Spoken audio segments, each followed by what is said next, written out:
morning guys, nandito ako ngayon sa Malolos City Hall. Time check 9:12. Pupunta tayo ngayon sa Barangay Bulusan, Kalumpit, Bulacan. Titignan natin ang sitwasyon doon kung hanggang sa mga sandaling ito, panahon ngayon ay binaba pa rin sila. So ayan, nandito ako ngayon sa Malolos City Hall. Update ko kayo pagka nandun na ako sa lugar. So nandito tayo sa Walter Mart, Malolos.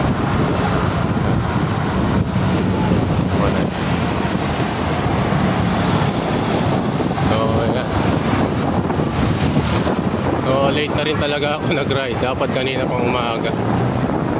So ngayon na-convince ko yung sarili kong mag-ride. Dahil naka-schedule naman talaga to sa itinerary ko pag sa Monday na pupuntahan ko ang Barangay Bulusan na kung saan nandoon ang lokal ng Bulusan, na talaga naman napapabalita na hanggang sa mga sandaling ito ay lubog pa rin sa baka. So nandito na tayo sa may Cabanas, Malolos.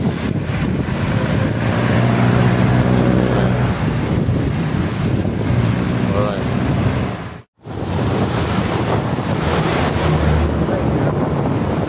Hirap ang bike. Bagong gising. Grabe. Natanghali ang tapat pa.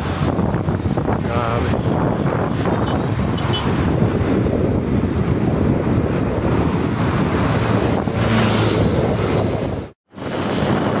So approaching na tayo dito sa bayan ng Kalumpit. After lang nitong Northfield Subdivision, ito na, makikita nyo na ang arko ng bayan ng Kalumpit, Bulacan.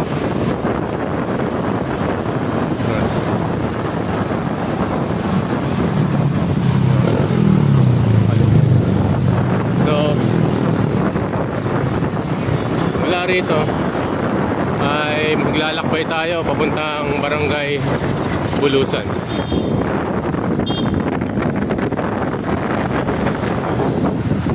Hanggang ngayon ay ginagawa pa rin ito National Railway.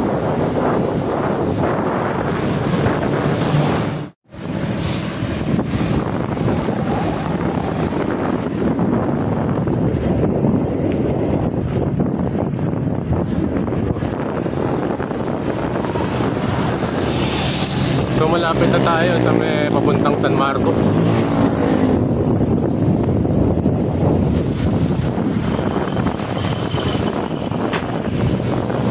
Time check 9:30 PM. Medyo tumitindi na ang sikat ng araw.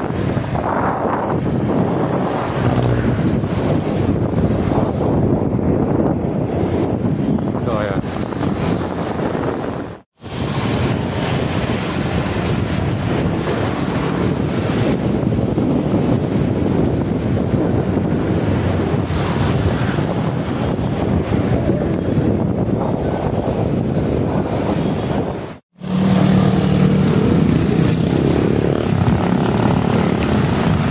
Dito papuntang Iba West. So approaching tayo nun tayo sa kabila. May daan din doon papuntang Iba West.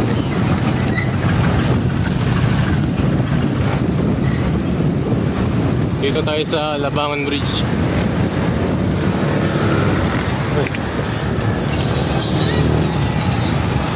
So hanggang ngayon hindi pa natatapos. So itong ilog na to, pag umapaw talaga to, lahat ng mga nasa gilid na to, mga kabahayan, talagang aabutin ng baha.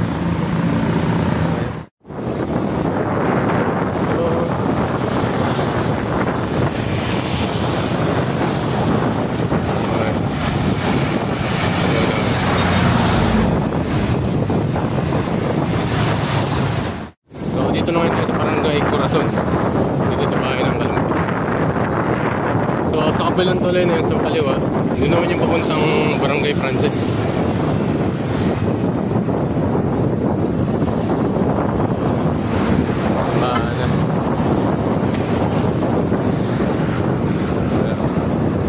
Dito sa Sa may papuntang Frances yung Barangay Frances. So nandito tayo sa 7-Eleven sa may Kalumpit. So pagdating dito sa may intersection na to, kakaliwa tayo. Dito papunta ng Barangay Quezon, Bulusan, Santa Lucia, Mayto, may Sulaw at may papunta ring Hagonoy. So kakaliwa na tayo mga kaibigan. So dito madadaanan din natin tong pamahalaang bayan ng Kalumpit.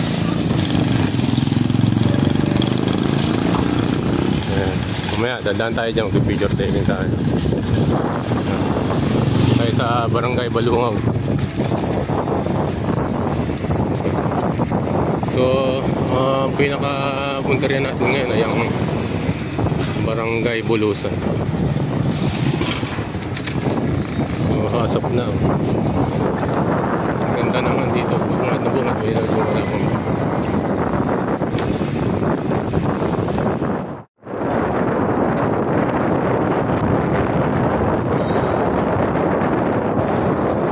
bakas na rin ang bato. So dito tayo sa Barangay Kalison. So ayan,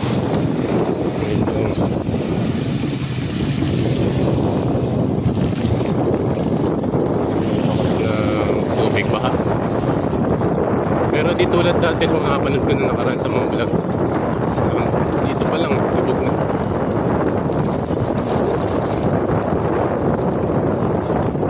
Medyo maganda at hindi naman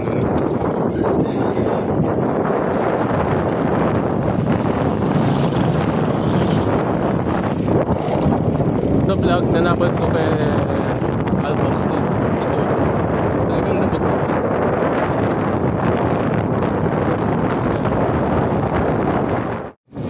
So itong eskwelahan, elementary na ang Kalison. Ito yan, dumulong ba din? Lubog pa din. Pero may pasok ngayon ng mga eskwela, mga estudyante. Ayan, titis pa rin.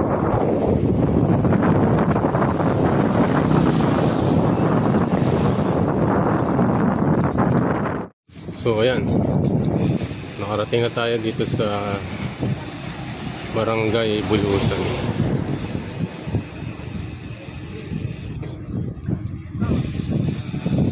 Uli, mahal.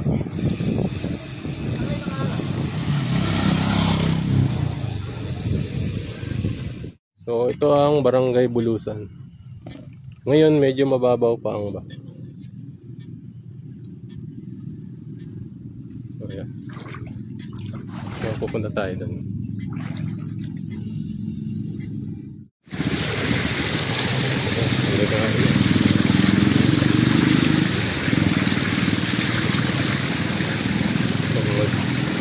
Lalim. So papunta pa lang dito sa barangay. Dito medyo malalim na. Pero hindi pa talaga ito yung totaling baha na sinasabi nila. Grabe. Medyo nakakadaan pa tayo. So lahat ng mga kabahayan dito lubog. Ayan, mga bangka pa.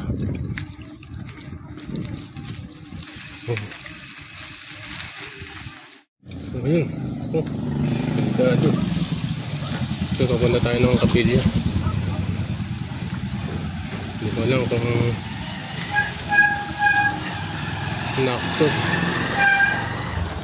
Dito pa lang. So dito pa lang. Hindi kakayanin ng bike. Hanggang tuhod ang baha dito sa may papunta ng kapilya ng lokal ng Bulusan. Hindi natin kakayanin. So iniwanan na muna natin yung bike natin doon sa isang nakatira dito sa Barangay Bulusan. Pupuntahan natin yung kapilya. So dito pa lang, gabinting ko na, hindi kakayanin ng bike na pumunta ron sa kapilya. So, grabe ang hirap yung nararanasan ng mga kapatid natin dito, maging mga kababayan natin na nakatira dito sa Barangay Bulusan.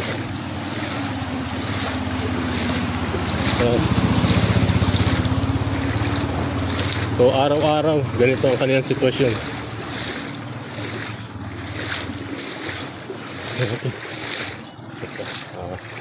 Ingat tayo, baka may mga manhole dito. So ayan.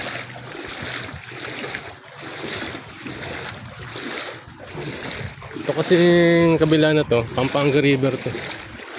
So ayan. Hindi talaga kaya bike.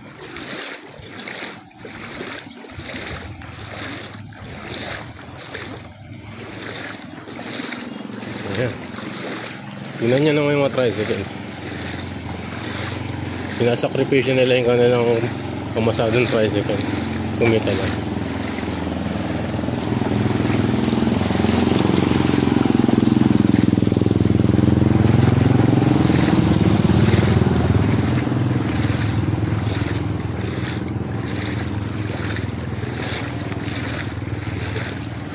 So yung mga kapatid, yan, pag sumasamba, ganito. Lumulusong muna sa baha.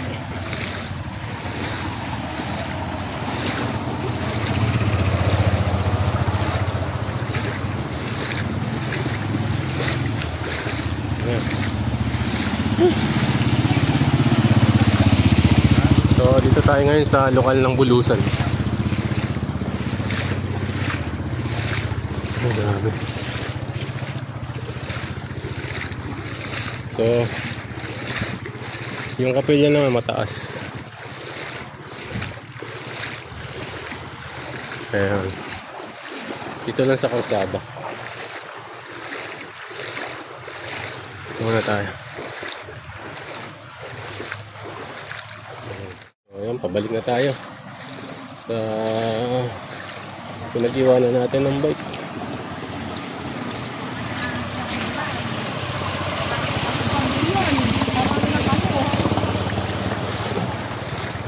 So yan. So sana nakikita ito ng ating pamahalaan na hindi biro ang pinagdadaanan ng mga kapatid natin dito, maging ng mga kababayan natin dito sa dakong ito ng Bulusan. Sana mapakinggan ninyo ang kanilang tinig.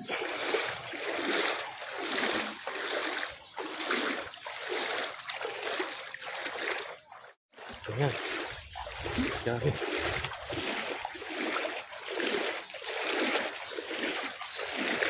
Gaano na lang na paninindigan ng mga kapatid. Araw-araw nilang ginagawa. Lalo na mga kapatid sa iglesia dito sa dakong ito. Napakapalad nila. Bagamat sinusubok ang kanilang pananampalataya, hindi pa rin sila natutunan. Bakit sila naminindigan pa rin sa pagtupad ng kanilang tungkulin. Dahil sa lahat, masunod na mga kalooban ng ating Panginoon Diyos.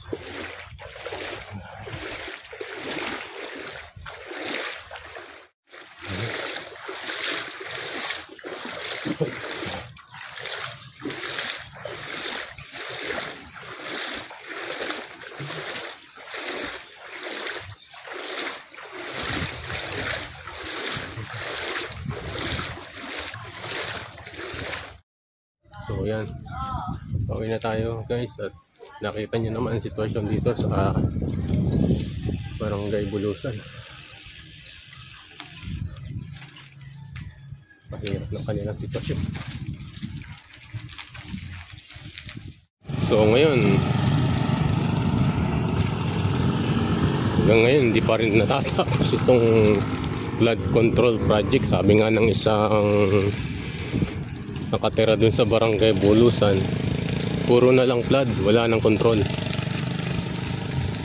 Sayang ang pera ng gobyerno, hindi na nagamit sa tamang pamamaraan. Yan mo, paano makokontrol ang seawall na yan, ang baha? Nag-aaksaya lang tayo ng pera.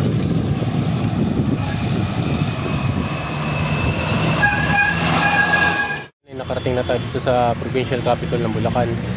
So nasaksihan natin personal ang kalagayan ng Barangay Bulusan sa may Kalumpit, Bulacan. Totoo, napakahirap kasi buti nga medyo low tide pa. Hindi pa raw sinabing high tide kasi pag high tide talagang lubog yung buong barangay ng Bulusan. Unfortunately, dun sa harap ng kapilya ng Bulusan, kapilya ng Iglesia ni Cristo sa lokal ng Bulusan ay lubog sa baha. Kaya mula pa lang sa bungad ay kailangan mo nang lakarin kasi talagang hindi kakayanin ng motor maging ng bisikleta. So sa lahat ng mga kapatid ay nananduroon ay hanga ako sa inyong katatagan at paninindigan. So sa susunod na pagbiyahe ko ay pupuntahan naman natin ang lokal ng Frances. Ganun din, dun din sa bayan ng Kalumpit, Bulacan. Alam naman natin na ang lokal ng Frances ay isa rin. Yung barangay ng Frances ay isa rin sa mga binabaha na lugar. So mula po rito sa provincial capital ng Bulacan ay ingat po tayong lahat at mabuhay po tayo.